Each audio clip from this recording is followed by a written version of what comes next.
Another year, another batch of songs to rip apart. 2022 music was... It's definitely one of the years of all time though, no debates about that. So this is my, completely subjective, let's not forget, list of the worst songs of 2022. I will quickly add that if a song came out in a previous year but gained most of its success in 2022, it's eligible. Also, I've not heard every song that's come out this year, nobody has, so there's probably quite a few I missed, and you're welcome to tell me your take on this in the comments below. I'm Golden Ninja Vlogspot, let's go right on to number 10.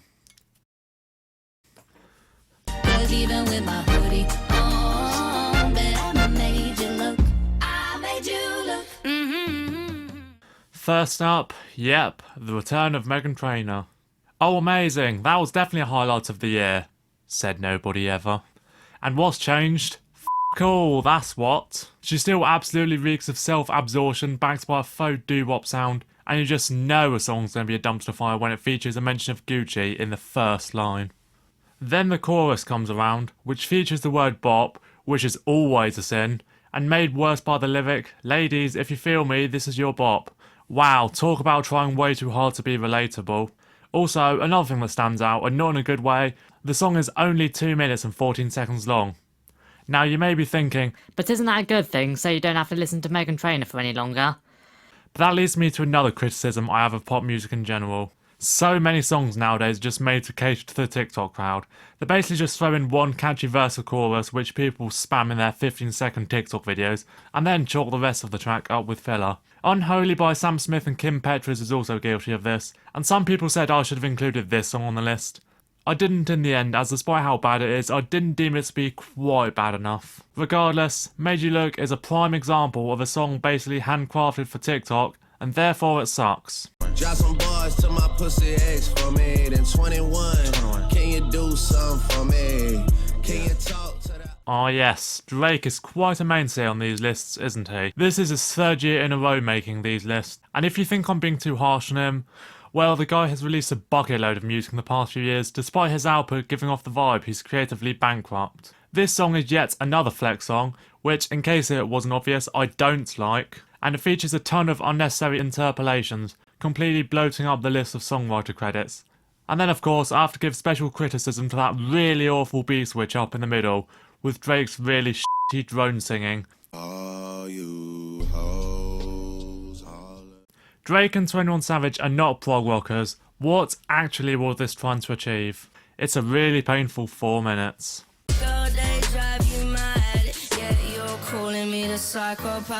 the psycho. And now we get on to another mainstay on this list, Anne-Marie, who can be relied on to make f***ing terrible pandering shallow music, and this time she's interpolating goddamn Mambo No. 5. Why?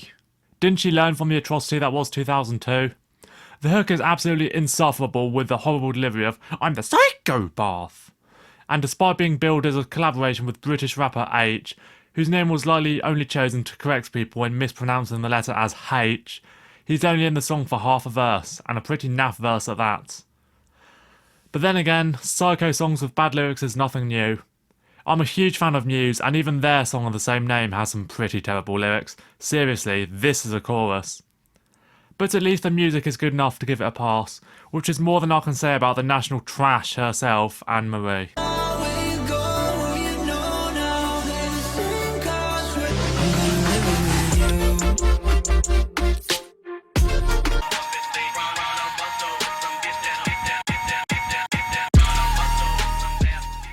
Well, this is unprecedented. I'm not just putting one song by the Lame Smokers on the list. I couldn't pick one, so I put every song they released this year from their absolute flop album, So Far, So Good. Ironic name as well. Like, real talk, there's 0 collaborations on here, and only the lead single High really had any chart success. The song ranged from so bland it's terrible to a bunch of laughably horrid and downright unlistenable drops, and I just couldn't let them slide. Wretched stuff. And every time he leave me alone, he always tell me he miss it. He wanna F-R-E. So remember when Anaconda came out, sampled Baby Got Back, and became the most hated song of the year? Well, this may surprise you, but despite how outright bad that song is, I really don't hate it. I don't know. But as far as disgraceful sampling goes, Super Freaky Girl is just so much worse. Primarily by virtue of the fact that Super Freak by Rick James has already been sampled before in the widely popular and straight up banger You Can't Touch This by MC Hammer. So you may be wondering, how come it's fine when MC Hammer basically recycles a beat, but not when Nicki does it? Well, You Can't Touch This as the oh oh vocals, which is like a supplementary hook. MC's bars are just so much better than Nicki's, and the synth solo kicks ass. And all Nicki has to offer is I can lick it, I can ride it, while you slipping and sliding. Hard pass. But it's not the worst piece of bad sampling we've seen this year. This is how to properly interpolate You Can't Touch This. Yeah, it's Christmas time, y'all. Let's bring the joy. Come on. 'Cause I'm good, yeah, I'm feeling alright. Baby, I'ma have the best fucking night of my life. And we're Yep, because if there's one thing we absolutely needed in 2022, it was a downright gentrification of Eiffel 65's Blue Dabba Dee. Which, you know, as far as novelty hits go, pretty f***ing great. This new version by the once respected DJ, before, you know, this happened. Shout out to his family. It didn't even try.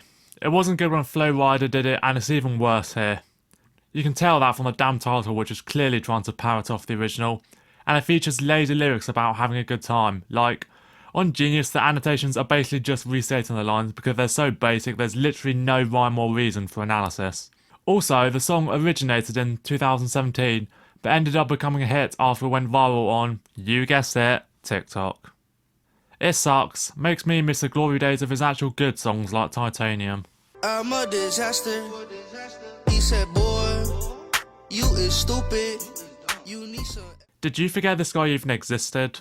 Well, I only really came across the song because despite being the last breath of a dying career, the song is pretty much notable for being bad. Seriously, the comment section is just one giant roast of the song. The lyrics are just a load of complete nonsense centered around shout out to Mona Lisa. Okay then. And Soulja Boy's part is by far the best, and he's only in the song for like 20 seconds.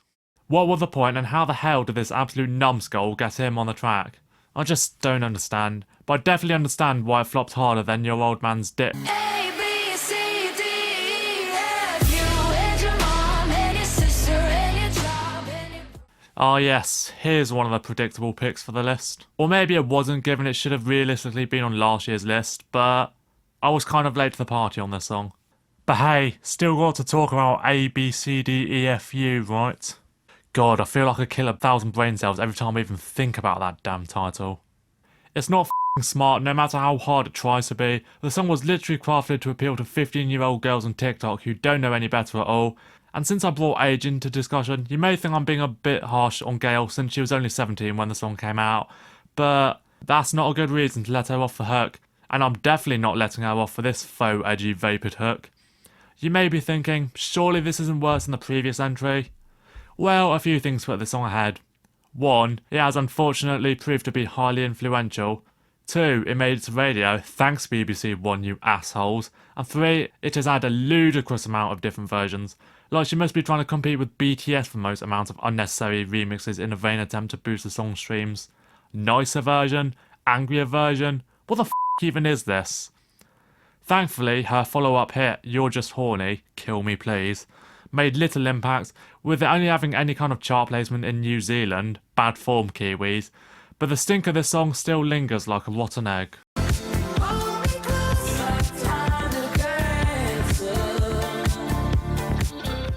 And now, one of the single worst comeback songs I've ever heard. It's great that Britney Spears is free at last, but this is what she chooses to do with her freedom. I hate to knock someone's personal decisions, but...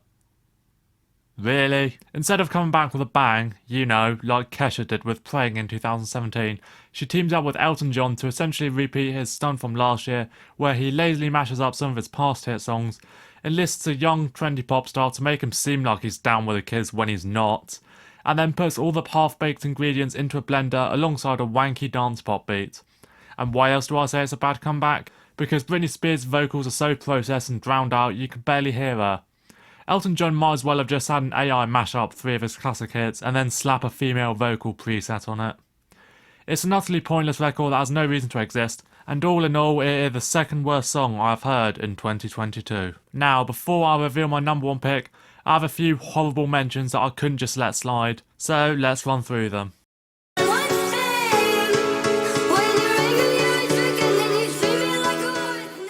This song's more on here because of how downright immoral it is, as opposed to the song itself being bad. I mean, it is pretty bad. American singer Oliver Tree, who I know nothing about, forgive me please, released the original song in 2020, which was then remixed by the fairly unknown German DJ Southstar in July 2022. However, a week later, the much more well-known artist Robin Schulz, who you might remember from his remixes of Wave and Fair and Sea, quite literally plagiarised Southstar's remix by releasing a version to it that's virtually identical and took all the credit and the success. Absolute scumbag move, so horrible mentions you go. Green, green girls, blue, blue sky. You better throw a party on the day. Now, I never really disliked George Ezra, despite him not exactly being the most well-liked artist here in the UK. However, over time it's felt like he's pandering to BBC radio fodder, with his overall presence feeling more progressively infantile. Seriously, you saw the title, right? Green, green grass. Apparently the song is dedicated to happy funerals, which celebrate the life of someone recently departed as opposed to mourning, which is a decent concept, but it's completely thrown away with this obnoxiously syrupy sweet generosity. On the chaise long, on the chaise long, on the chaise long, all day long, on the chaise long, on the chaise. Possibly my single hottest take on this list, because this duo is being heralded as one of the best new artists, especially in the UK, with some even claiming that they're saving modern rock. And I have to ask, f***ing why? I don't think Wet Leg are consistently awful, but this song, a load of horse. It is essentially two women talking into a mic over a recycled Strokes beat with mindless repetitive lyrics and unfunny second-hand puns. Seriously, that line is from Mean Girls, which breaks out into a really crappy riff that sounds like what a 14-year-old would have come up with in his basement. Watch out, you're in the zone now. Watch out, they taking notes now. Watch out, they're trying to... Couldn't resist slamming these guys a little more after topping last year's list, right?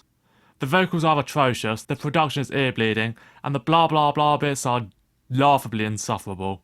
Maybe this is why Wet Leg gets such high praise. Twinkle, twinkle, little bitch, just another narcissist.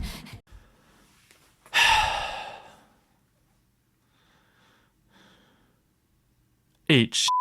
She only dates guys with the big. I fell in love with an emo girl. I'm in love with an emo girl. And top of my list is Emo Girl. Is Nerf Gun Kelly just an easy target at this point? Sure, but he absolutely made himself a punching bag with a song like this. The guy quite literally appropriates emo culture for publicity now that pop punk's hot again, and by that I mean hot trash. And just a simple reminder that this is his fiancée. If Megan Fox is an emo girl, then I'm King K. Rool. The f***er sings the hook with the least amount of enthusiasm as humanly possible. Well, that's mostly due to him not being very good of a singer, but this song is supposed to be happy and uplifting, right? Well, at least sound like you're happy rather than I fell in love with an emo girl. But even if you did put some f***ing effort into it, nothing can save these repulsive and downright ignorant set of lyrics. Thigh-high fishnets and some black boots is goth fashion, not emo fashion, you bellend. And she knows all the words of the trap songs. Oh god, if anything represents the downfall of emo culture, it's that. Now let's fast forward to Willow's verse. When she comes in, at least she puts on a decent vocal performance, but then we have, and I wish to god I was kidding, Kiss Me, Holy f***, I'm bleeding on your bling tee. Fuck off! You tell me you're depressed, baby girl, that makes two of us, straight up glamorises depression. And yet people act like Willow is one of the saviours of rock. Pfft, with their brand of pop punk that's been watered down into complete nothingness, sure.